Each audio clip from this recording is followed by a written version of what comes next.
The first half of the 2000s were filled with hope and optimism.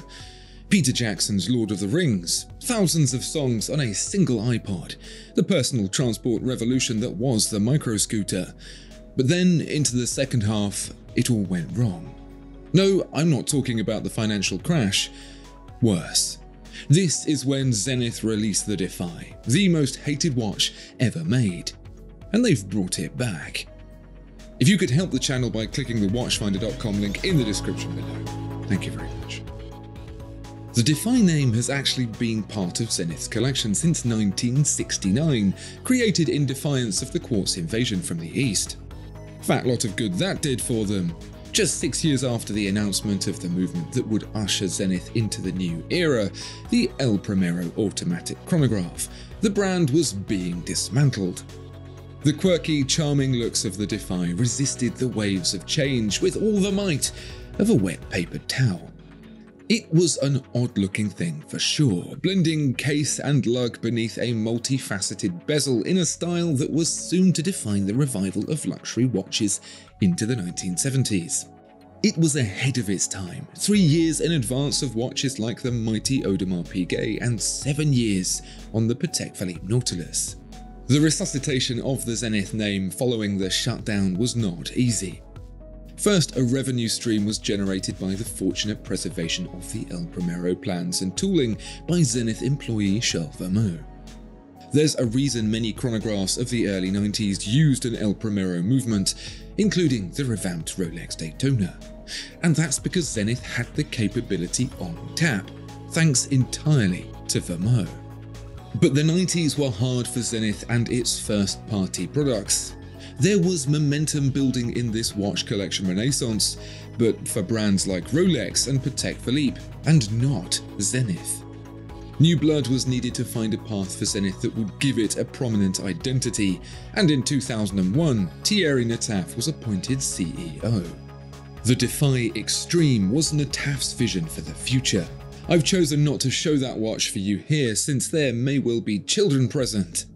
In Nataf's defense, this was an era where Panerai, Hublot and U-Boat were drawing a lot of attention, collectors swinging hard from one extreme, the small, subtle watches of the 90s where an open-heart tourbillon would have been considered vulgar, to the complete other. Nataf was summarily dismissed in 2009 after sales plunged by over 41%. It would be ridiculous to suggest this monstrosity of a watch caused the financial recession, but hey, there's no smoke without fire. Its mere existence was enough to lose all hope in humanity and the institution.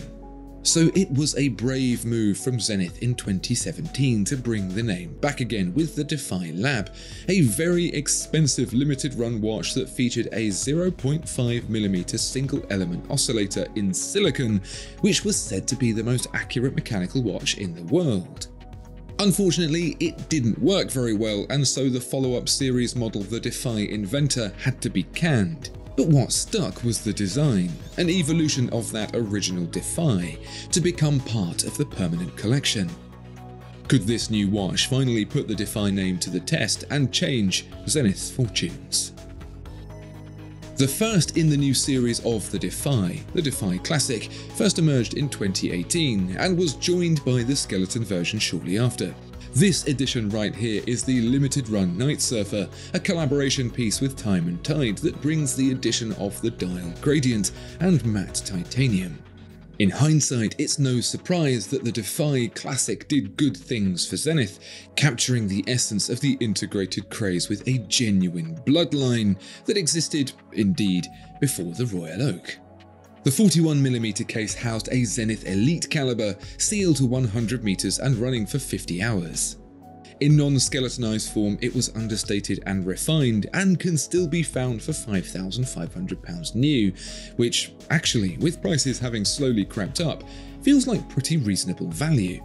The skeletonized version gains an open dial with spokes fashioned into the Zenith star logo, revealing the also skeletonized date wheel and the operational innards of the Elite caliber.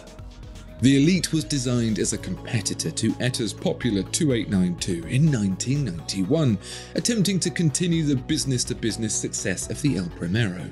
It was the first movement designed by Zenith on computers, a practice that is now commonplace and in fact virtually obligatory today. The Elite has been a bit of a punching bag internally for Zenith, with 2009 CEO Jean-Frédéric Dufour switching it out in cheaper models for Solita units, a decision that was swiftly reversed by Dufour's replacement, Aldo Magada, when Dufour moved to helm Rolex in 2014. That's why the introduction of the Defy Skyline is more than just a midlife refresh for the 2022 model.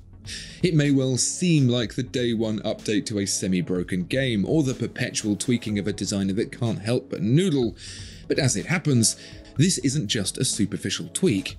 The entire foundation of the watch has been changed with the switch from the Elite to the famed El Primero. But wait, you horological hero, I hear you cry. Isn't the El Primero a chronograph movement? And this Defy Skyline isn't a chronograph? You're right.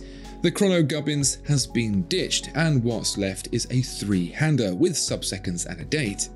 For the standard Skyline, the subdial is at 9, like the El Primero in chronograph form, but for the skeleton it's slipped around the 6, and the date has been lost completely. This is not an insignificant difference in design and production between the two calibers, and one Dufour definitely wouldn't have allowed. What the two Skylines do share with each other, and indeed the El Primero, is the high-beat 36,000 VPH escapement. To show it off, the sub-seconds dial is actually a 1/10 of a second dial, going around once every 10 seconds in a flurry of motion. It's a nice touch that makes the inclusion of the El Primero more than just a scoop of member berries. Compare both Defys and it's instantly obvious there's been more than just an engine swap. The 5-pointed star skeleton dial is now a cross, and the effort of opening the dial feels like it was much more worth the effort.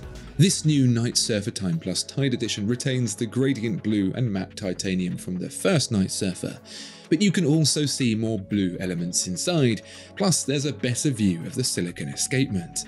The still 41mm case and bracelet too features more refined details like beveled edging and a multifaceted bezel like the original Defy. Speaking of which, 2022 also saw the release of the Defy Revival, a like-for-like re-edition of the original 1969 Defy.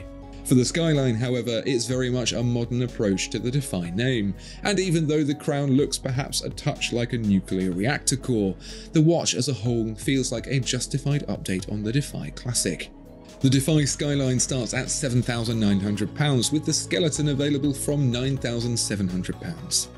The Defy Skyline Night Surfer is limited to just 200 pieces and is available for £10,600.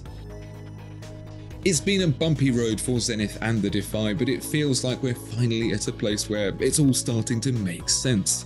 Okay, so the original message of defiance from the 1969 watch may have been lost to a more corporate "I'm here too" play, but doesn't stop the actual watch from being a well-built, attractive, horologically significant addition to the Zenith lineup, and it looks like the updated Skyline only goes to move things in the right direction.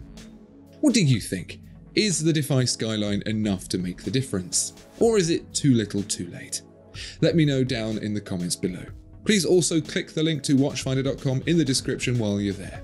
Thanks for watching.